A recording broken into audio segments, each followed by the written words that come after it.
Isang buwan matapos ang matinding laban, mabilis na tumakbo si Kong papunta sa Imperial Palace Garden kung saan naroon ang kanyang ama. Sinabi niya sa kanyang ama na mayroon silang malaking problema na dapat nitong malaman. Napabuntong hininga ang emperador at pinagalitan si Kong dahil ilang beses na niyang sinabi na kung mayroon man silang problema, dapat silang maging kalmado. Tinanong din niya ang kanyang anak kung hindi ba nito nakikita na naroon ang kanilang ministro ng digmaan, kaya nasabi na lang niya na nakakahiya ang kanyang ginawa. Agad namang humingi ng kapatawaran si Kong nang marinig niya ito at sinabing naiintindihan niya ang kanyang kasalanan. Tinanong agad ng emperador kung ano ang nais niyang sabihin, at seryosong iniulat ni Kong na namatay ang ika-7 elder ng Yuming Valley isang buwan na ang nakalipas. Nagulat ang emperador kaya tinanong niya ang kanyang anak kung sino ang may gawa nito. Pinagpawisan si Kong at sinabing ang pumatay sa elder ay ang Balter ng Lu family na si Zhou Fan. Ipinaliwanag ni Kong na isang buwan na ang nakalipas ay hindi nila makita si Zhou Fan sa Feng City. Ngunit hindi nila inaasahan na mapapatay ni Zhou Fan ang ika-7 elder kahit na maraming tao ang nagbabantay dito. Dagdag pa ni Kong, ayon sa kanyang nalaman, si Zhou Fan din ang pumatay sa 2 elder ng Yuming Valley nang maganap ang labanan sa lungsod na yun noon. Nalaman din niya na ang Qianlong Pavilion lamang ang naging scapegoat upang sila ang makakuha ng reputasyon mula sa pagpatay sa mga elder na yun. Nagulat ang ministro ng digmaan nang marinig niya ang sinabi ng ikatlong prinsipe. Namangha rin siya kay Zhou Fan dahil nagawa nitong patayin ang 3 malalakas na elder ng Yuming Valley nang walang kahirap-hirap. Ang masaklap pa, kilalang demonyo at tuso ang ika-7 elder na ito, kaya talagang kakaiba ang kanyang nagawa. Kaya tinanong ng ministro ng digmaan ang emperador kung ano sa tingin niya ang maaari nilang gawin tungkol dito. Naging seryoso ang emperador at sinabing mas magiging malala ang sitwasyon kung labanan ito sa gitna ng 7 families. Ngunit dahil hindi ito ang sitwasyon, maaari nilang gamitin ito sa kanilang benepisyo at hayaan na lang muna si Zhou Fan sa kanyang ginagawa. Sinabihan niya rin ang ministro na gumawa ng utos na walang sinuman ang manggugulo sa Lu family mula ngayon. Sinabi rin niya na malapit nang magbukas ang plano nila kaya sa ngayon ay magiging tahimik muna sila. Pagkatapos nito, tumawa ng malakas ang emperador dahil ang lahat ng ito ay naayon sa plano niya. Sa kabilang banda, nagulat ang Prime Minister ng 4 Pillars na si Zhuge Changfeng sa pagkamatay ng ika-7 elder. Nasabi rin niya na dahil sa pangyayaring ito, mukhang wala na sa balanse ang lakas ng 7 families. Kaya napag-isipan niyang kailangan niyang maghanda sa maaaring maging laban sa hinaharap dahil ang kalaban niya ay ang emperador mismo. Sa kabilang banda, sa loob ng Qianlong Pavilion, nagtipon ng patriarch at ang kanyang mga elder sa isang pagpupulong. Sinabi rin niya na dahil maganda ang ipinakita ng 2 magkapatid sa mga nakaraang buwan, dapat nilang ipadala ang mga ito sa kanilang big elder upang mapalakas ng mga ito ang kanilang cultivation. Sinabi rin niya na maaari na rin nilang pag-aralan ang secret technique ng kanilang pamilya pagkatapos nito. Nagsalita naman si Elder Han na umunlad nga ang kanilang lakas sa mga nakaraang buwan ngunit kumpara sa ibang disciple ng 7 families. Isang average na martial artist lamang silang 2. Nagulat si Long Nui sa sinabi ng kanilang elder at sinabihan niya ito na huwag silang maliitin. Ngunit agad namang sinabi ng kanyang kapatid na tama ang sinabi ng kanilang elder. Ayon sa nalaman niya, si Yantang ng Jianhao Mansion ay narating na ang Bone Forging Realm 3 taon na ang nakalipas. Kaya kumpara sa kanila, malayo ang kanilang lakas at nasa huli sila. Sinabi ni Elder Jiyu na kahit mayabang si Long Nui ngayon, tiyak niyang maraming tagumpay ang kanyang magagawa sa hinaharap. Sinabi rin niya na hanggat taglay nila ang kalahating talento na mayroon si Zhou Fan, tiyak na malaking tagumpay ang kanilang makakamit sa hinaharap. Nainis si Long Nui nang marinig niya ang pangalan ni Zhou Fan. Tinanong niya ang elder kung bakit niya binanggit ang pangalan nito sa kanilang usapan. Sinabi ni Long Nui na mayabang din si Zhou Fan dahil hindi nito tinanggap ang posisyon ng elder kahit na inalok na ito ng kanilang patriarch. Sa tingin niya, mas maraming tagumpay pa ang kanyang makakamit kumpara kay Zhou Fan sa hinaharap. Biglang natigil ang pag-uusap nang marinig nila ang nagmamadaling boses ng bantay. Agad na sinabi ng bantay na may mahalagang bagay siyang naisiulat sa kanila. Kinuha ni Elder San ang papel na hawak ng bantay at nang mabasa niya ito, nagulat siya sa kanyang nalaman. Napatanong si Elder Jiyu kung may problema ba nang makita ang reaksyon niya. Ibinigay ni Elder San ang papel kay Elder Jiyu at sinabing basahin niya ito.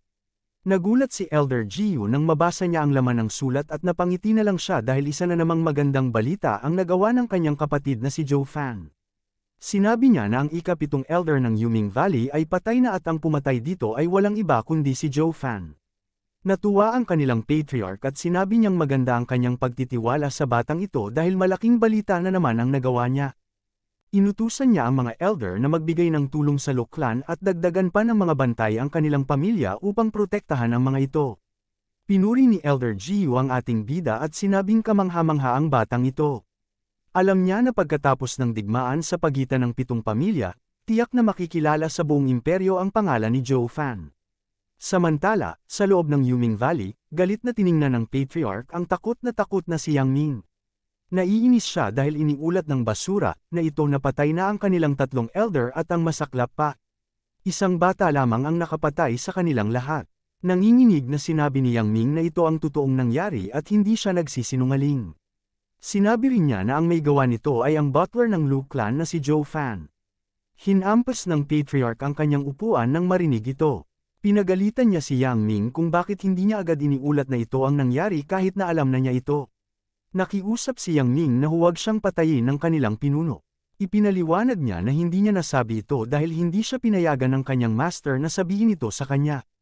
Sinabi ng kanyang master na kahit na iulat niya ito, hindi maniniwala ang kanilang family head kaya mas mabuti pang huwag na lang niyang sabihin. Ayon sa kanyang master, sila na mismo ang maghahanap ng paraan para mapatay si Zhou Fan ngunit hindi nila inaasahan na bago pa man makagalaw ang kanyang master, si Zhou Fan na ang nagpunta sa kanila upang lumaban. Biglang nagsalita ang isang elder at sinabi na sa tingin niya, walang kasalanan si Yang Ming dito. Minungkahi niya na dahil nangyari na ang bagay na ito, ang kailangan nilang gawin ngayon ay mag-isip ng paraan kung paano ito maayos. Sinabi rin niya na halos lahat ng mga mata ng kanilang kalaban ay nasa kanila na, kaya hindi nila maaaring hayaan na lang na bastyusan sila ng Zhou Fan na ito. Kung hahayaan lang nila na mabuhay si Zhou Fan, tiyak na magiging katatawanan lamang sila sa kanilang imperyo at maaari rin itong magdulot ng hindi magandang imahe para sa kanila. Sumang-ayon dito ang kanilang pinuno at sinabi niyang ang kailangan lamang nilang gawin ay patayin ang pamilya na pinanggalingan ni Zhou Fan. Agad namang tumutol ang isang elder sa nais gawin ng pinuno at sinabi niyang hindi nila maaaring gawin ito. Tinanong ng pinuno ang kanilang ikalawang elder kung ano ang ibig sabihin niya.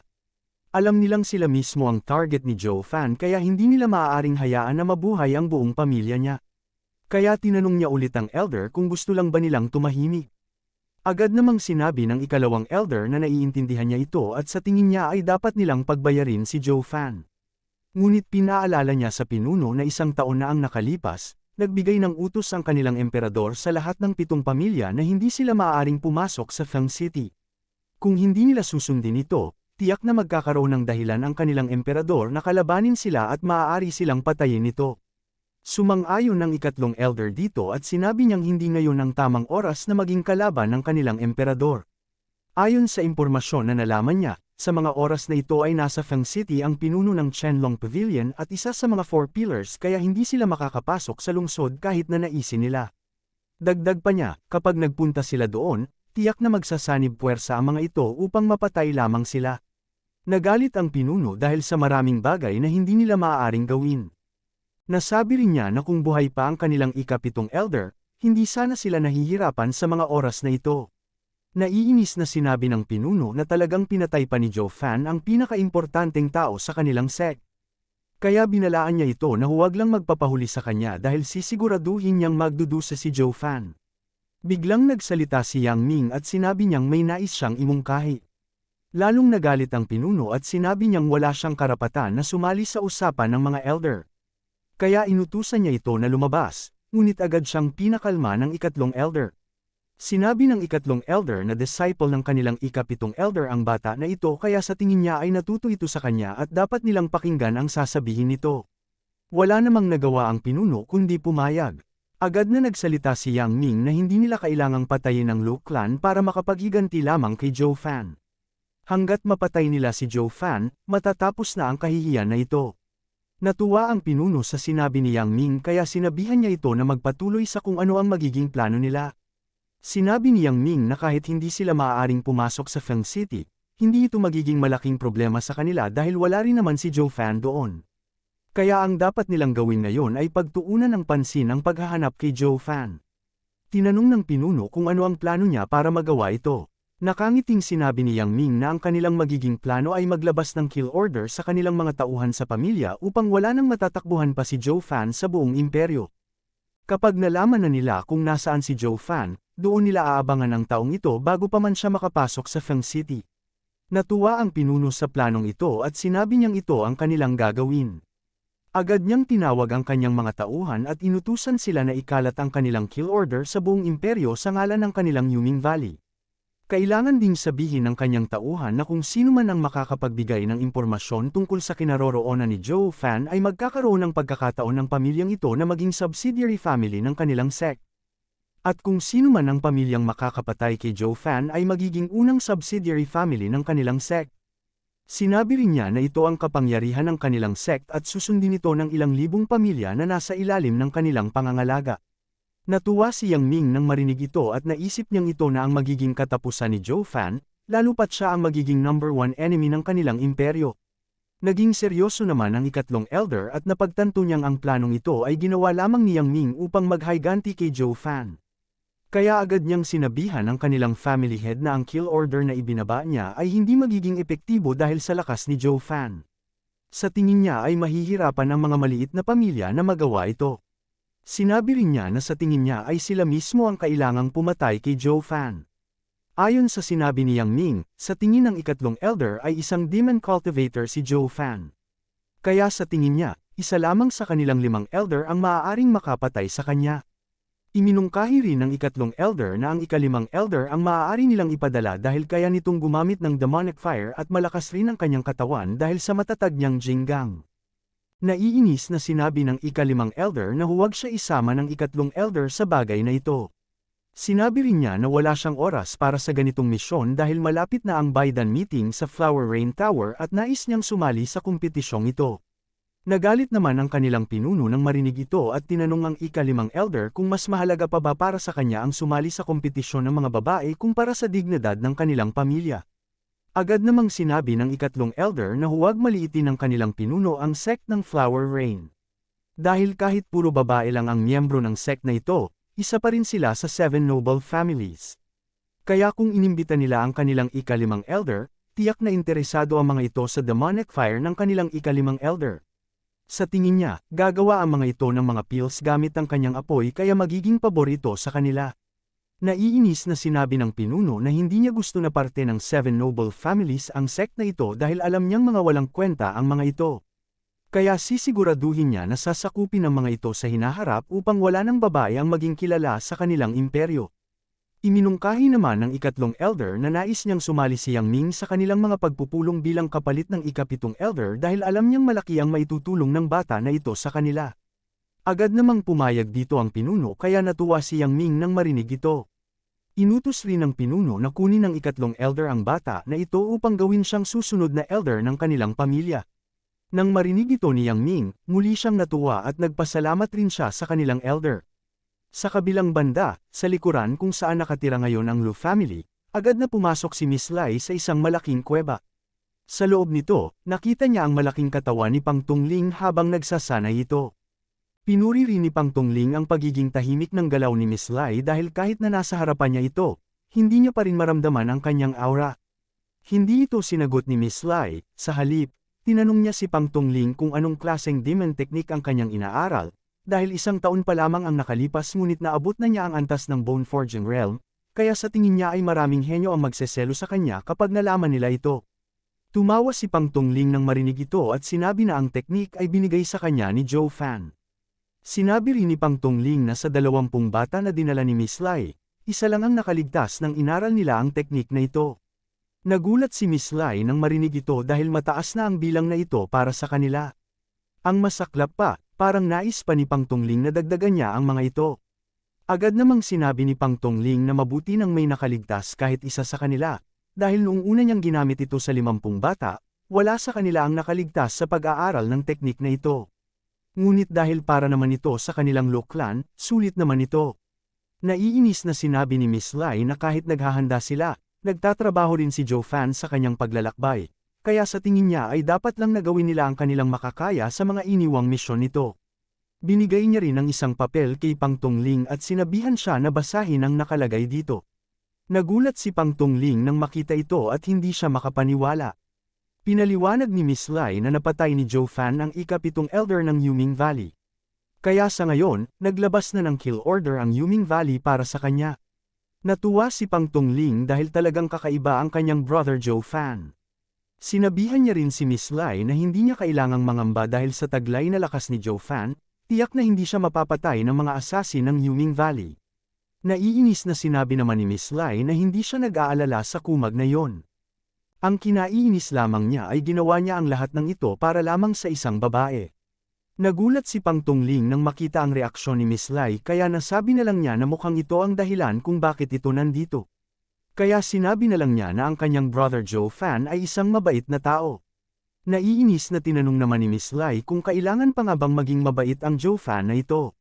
Pagkatapos, agad na umalis si Miss Lai, ngunit bago pa man siya makalayo, sinabihan siya ni Pang Tongling na huwag niya itong sabihin sa kanilang young mates. Sa kabilang banda, nagpunta naman ang ating bida sa isang malaking bundok upang subukan ang kanyang bagong teknik.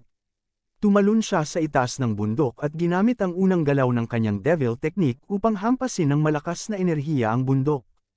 Ang teknik na ito ay ang Demonic Dragon Rush na siyang nagbuo ng isang malaking ulo ng dragon na may kasamang lilang kidlat. Isang malaking pagsabog ang nangyari nang tumama ang atake na ito sa malaking bundok. Ngunit hindi pa dito natapos ang atake ni Zhou Fan dahil ginamit niya rin agad ang ikalawang galaw ng kanyang Devil's Technique.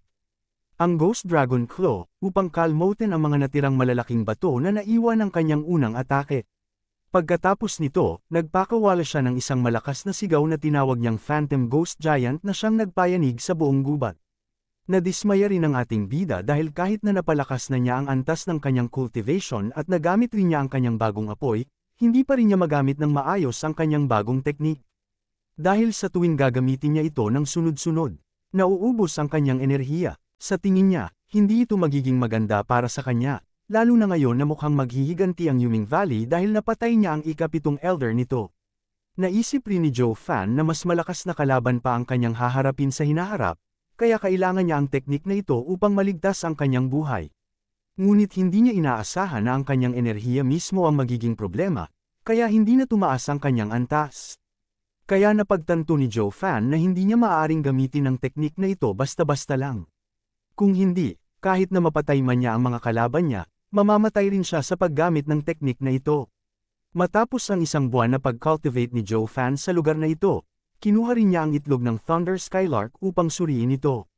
Napansin niya na nakaligtas ang itlog na ito dahil sa aura ng Thunder Skylark na nakatago sa loob ng kanyang singsing, ngunit alam ng ating bida na hindi sapat ito upang mapisa ang itlog na ito. Alam niya rin na hindi gagana sa itlog na ito ang anumang mga gamot dahil isang kayamanan lamang na may kakayahan na mabuhay ang mga patay ang maaaring magamit dito. Ngunit ang pinag-iisipan niya ngayon ay kung saan siya makakakita nito. Bigla namang natigil sa pag-iisip ang ating bida nang marinig niya ang boses ng isang babae. Kaya agad niyang tiningnan kung sino ang mga ito na nagbulabog ng kanyang pagpapahinga. Nakita ni Zhou Fan ang dalawang tao na hinaharang ng mga lalaki at hiniling ng mga ito sa kanila na ibigay ang bone forging pill na nasa kamay nila. Ngunit hindi pumayag ang lalaki na ibigay sa kanila ang gamot dahil kailangan niyang madala ang gamot na ito sa pill festival sa ngalan ng kanilang Song family. Nakuha naman ng lalaki ang atensyon ni Zhou Fan nang sabihin niya ang tungkol sa pill festival na ito. Kaya napangiti na lang ang ating bida na mukhang ito na ang sagot sa problema niya.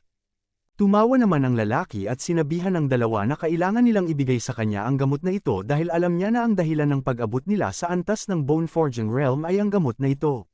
Ngunit hindi niya matanggap na ang isang third-rate na pamilya tulad ng kanilang pamilya ay nagmamay-ari ng ganitong recipe para sa isang fourth-grade pill. Kaya kailangan nilang ibigay ito sa kanya kung ayaw nilang mamatay ng sabay. Ngunit hindi pumayag ang dalawa at sabay na umatake. Ngunit bago pa man sila makagawa ng galaw, agad silang natalo ng lalaki nang walang kahirap-hirap. Tinanong rin ng lalaki si Song Chen kung bakit nais niya pang maranasan ang bagay na ito, o baka nais niyang siya mismo ang maghanap sa katawan niya ng gamot na ito pati na rin ng recipe. Nabahala si Song Chen nang marinig ang sinabi ng manyak na ito. Tinanong niya rin ang kanyang kapatid kung natatakot ba siyang mamatay, ngunit agad na sinabi ng kapatid niya na hindi. Kaya nang marinig ito, nagpahayag na lang si Song Chen na kung ganoon mamamatay sila ng magkasama. Itinaas niya ang espada sa leeg nilang dalawa at sinabi na ang recipe ng kanilang pamilya ay hindi maaaring mapunta sa katulad nilang walang kwentang tao. Ngunit bago pa man magawa ni Song Chen na magpakamatay, biglang nakialam ang ating bida kaya nabitawan niya ang hawak niyang espada. Nagulat dito ang dalawa pati na rin ang kalaban nilang matanda. Agad na naglakad si Joe Fan palapit sa kanila at tinanong kung bakit kailangan pang patayin ng matanda ang dalawa para lamang sa isang 4th grade na pill.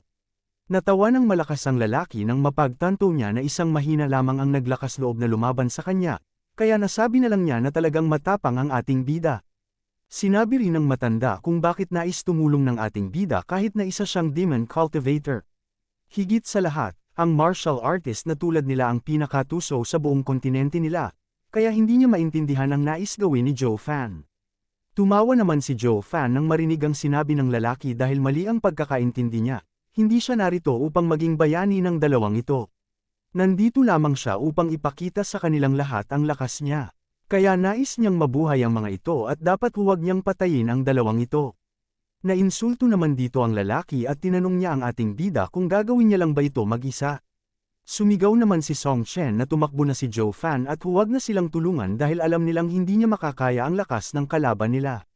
Dagdag pa niya na ayaw niyang masayang lang ang buhay ng ating bida sa walang kwentang bagay. Ngunit agad naman na umatake ang matanda at sinabi na huli na ang lahat upang tumakas pa si Joe Fan. Sinabihan rin ng matanda ang ating bida na siya rin ang may kasalanan nito dahil hindi siya marunong pigilan ang kanyang sarili na maging mayabang.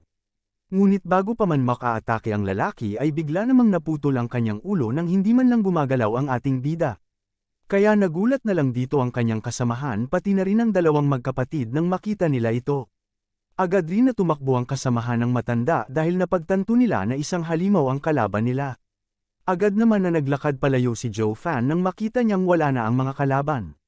Kaya nang makita ito ni Song Chen, agad niyang pinigilan ang ating bida na huwag muna itong umalis. Nagtanong naman si Joe Fan kung ano ang kailangan niya. Namumulang tinanong naman ni Song Chen ang pangalan ng ating bida dahil nais niyang bayaran ang pagligtas nito sa kanilang dalawa ng kapatid niya. Ngunit agad naman na naglakad palayo si Joe Fan at sinabihan ang babae na hindi na niya ito kailangan pang gawin. Nainis naman ang babae dahil sa kanilang pamilya, tinuturing siya ng lahat na isang magandang babae ngunit para lamang siyang hangin sa harap ng tao na ito. Kaya agad siyang naglakad sa harap ng ating bida at pinigilan niya ito sa pag-alis. Agad naman na tinanong ni Joe Fan kung ano pa ang kailangan niya. Naisip naman ni Song Chen na talagang tanga ang tao na ito, kaya tinanong na lang niya ito kung saan siya pupunta. Agad naman na umiwas si Joe Fan at sinabi na wala na siyang pakialam dito. Agad naman na nagsaad si Song Chen na pupunta silang dalawa ng kapatid niya sa 100 Pills Festival na gaganapin sa lungsod ng Waya, kaya tinanong niya ang ating bida kung ito rin ba ang nais niyang puntahan. Napatigil naman ang ating bida nang marinig ang lugar na ito. Naisip rin niya na mukhang ito na ang pagkakataon niya upang makapunta sa lugar na yon. Kaya tinanong niya ang babae kung makikita ba sa lungsod na yon ang isa sa pamilya ng 7 noble families. Nagsaad naman ang kapatid ni Song Chen na tama ang sinabi ni Joe Fan.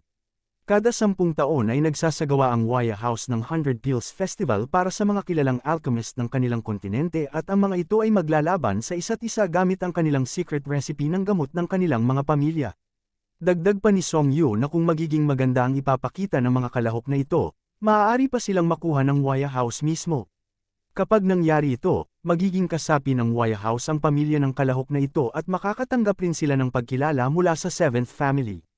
Napaisip naman ang ating bida na maaaring makahanap siya ng magagandang gamot sa lugar na ito at kung maging swerte man siya, maaari siyang makahanap ng kayamanan doon na maaaring makatulong sa pagpisa ng itlog ng Thunder Skylark. Kaya agad na siyang pumayag sa gusto ng dalawa at nais niya ring makita ang festival na ito. Natuwa si Song Chen nang marinig ito at sinabi na kung gayon ay sabay na silang pupunta doon. Natuwa rin si Joe Fan dahil alam niyang mas magiging pabor sa kanya ang bagay na ito. Lumipas ang 1 buwan mula nang magsimulang maglakbay ang tatlo at narating na rin nila ang kanilang destinasyon. Kaya agad na tinawag ni Song Yu ang dalawa na maaari na silang lumabas dahil nandito na sila. Natuwa ang ating bida dahil sa wakas ay narating na rin nila ang Waya City, ngunit bigla namang nainis si Joe Fan nang makita niya na hindi ito ang Waya City. Kaya tinanong niya si Song Yu kung niloloko ba siya nito. Tumawa si Song Yu at sinabi na huwag munang mag-alala si Joe Fan dahil ang kaibigan ng kanilang ama ay nakatira sa lungsod na ito. Kaya ito muna ang pupuntahan nila upang bumili ng mga herbs at pagkatapos ay aalis na sila papunta sa Waya City. Nagsaad din si Song Yu na ito lamang ang paraan upang kilalanin sila ng Waya House. Nainis si Joe Fan dahil mukhang magpapatuloy pa ang paghihirap kasama ang dalawang ito. Naiinis rin ang ating bida dahil sa buong biyahe ay nakatingin lang sa kanya ang babae nilang kasama. Ang malala pa ay parang baliw ito na laging tumatawa at namumula ang mukha. Bigla namang bumaba si Song Chen at tinanong ang ating bida kung ayaw niya bang kasama siya. Bigla namang nagsaad si Song Yu na alam na niya kung ano ang iniisip ng ating bida. Tulad din sila ng iniisip dahil nais rin niyang makapunta agad sa Waya House dahil ayon sa narinig niya ay magaganda lahat ang mga tauhan ng Waya House at pati na rin ang kanilang pinuno. Lalo na ang kilalang landlord ng Waya House na si Chu Qingchen na siyang pinakamaganda sa buong imperyo. Sinabi rin ni Song Yu na kilala ang babae na ito bilang ang unang heavenly beauty. Sinabi rin ni Song Yu na kahit na maganda ang kapatid niya ay hindi pa rin ito may kukumpara kay Chu Qingchen. Bigla namang natigil sa pagsasalita si Song Yu nang marinig niya ang galit na boses ng kanyang kapatid. Kaya ang dalawa ay nag-away na naman, wala namang nagawa si Joe Fan dahil talagang tanga ang dalawang ito. Ngunit bigla namang natigil ang dalawa nang marinig nila ang isang boses ng lalaki na tumawag sa kanila. Nagulat si Song Chen nang makita kung sino ang tao na ito. Dahil ito ang young master ng rank 1 na pamilya dito sa Linling City, si Chi Tianlei. Agad na sinabi ni Song Yu na matagal nang magkaibigan ang kanilang pamilya ngunit palagi lamang silang minamaliit ng pamilyang ito dahil third family lamang sila. Ang kinaiinis lang ni Song Yu ay malaki ang gusto ng lalaking ito sa kanyang kapatid. Naisip naman ng ating bida na ang Song family na ito ay kapareho lamang ng Lu clan, ngunit magkaiba lamang ang kanilang tadhana. Bigla namang nagtanong si Tianlei kung sino ang kasama ng magkapatid. Agad na pinakilala ni Song Yu si Joe Fan kay Tianlei at sinabi niya na ito ang kaibigan nila na si Lu Fan. Agad ding nagtanong si Song Yu kung paano nalaman ni Tianlei na darating sila sa lungsod na ito. Agad na sinabi ni Tianlei na nagpadala ng sulat ang kanilang ama na darating sila sa kanilang lungsod kaya siya na ang nagpunta rito. Nilapitan rin niya ang ating bida at tinanong kung ano ang relasyon niya kay Song Chen. Ngunit agad na pinigilan ni Song Yu si Tianlei at sinabi na kaibigan niya ito. Ngunit hindi ito pinansin ng kumag at agad niyang sinampal ng malakas si Song Yu kaya ito ay tumilapon. Binalaan niya rin si Song Yu na huwag itong sumali sa kanilang usapan dahil siya ang kausap niya. Muli niyang inutusan ng ating bida na sabihin kung ano ang relasyon niya kay Song Chen. Agad na ininis ni Joe Fan si Chen Lei at sinabi niyang sabay silang natulog ni Song Chen nang magkayakap sa buong biyahe nila at hindi man lang sila lumabas sa karwahe. Kaya seryosong tinanong niya ito kung ano sa tingin niya ang relasyon nilang dalawa. Nainis si Chen Lei dahil sa narinig niya, at nagulat rin si Song Chen sa sinabi ni Joe Fan dahil mukhang nagalit si Tianlei. Minura ni Tianlei si Joe Fan at pagkatapos ay inatake niya ito gamit ang kanyang kamao, ngunit bago pa man tumama ang kanyang atake. Agad na inilabas ni Joe Fan ang kanyang killing intent kaya biglang natigil sa paglalakad si Tianlei. Naramdaman din ng dalawang magkapatid ang killing intent na ito. Nang inig ang katawan ni Tianlei at pinaalalahanan siya ng ating bida na huwag siyang magyabang sa harapan niya, dahil kung gagawin niya ulit ito, papatayin niya ito ng walang kahirap-hirap. Bumagsak sa takot si Tianlei dahil dito, at nagsaad siya na ang killing intent na ito ay katulad ng sa isang Heavenly Realm Master. Kaya nasabi na lang niya na ang ating bida ay nasa antas ng Heavenly Realm.